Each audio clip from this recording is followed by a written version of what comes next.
కాదు. నేను ఎప్పుడైనా కానీ మహిళలని గౌరవిస్తాను. నేను మహిళల పైన ఎప్పుడు నేను ప్రెస్ మీట్ పెట్టను.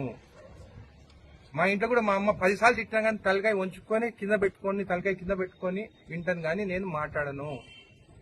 మహిళల పైన ఏమైనా కానీ మనం మాట్లాడితే వాళ్ళు 10 తిట్టినా కానీ మనం ఒక్క మాట మనం తిరిగి తిడితే, నువ్వు ఒక్కసారి తిట్టినావు కదా అని చెప్పేసి మహిళలందరూ మన పైన రివర్స్ అవుతారు.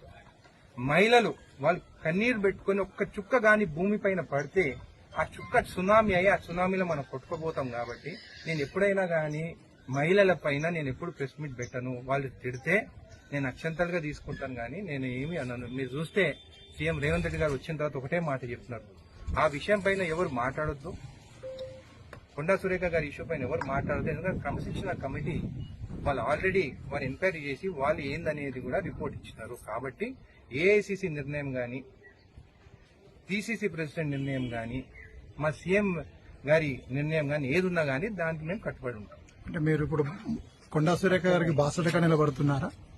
నేను ఒక మహిళల పైన నేను ప్రెస్ మీట్ పెట్టను, మహిళలను కించపరిచేలాగా నేను మాట్లాడను.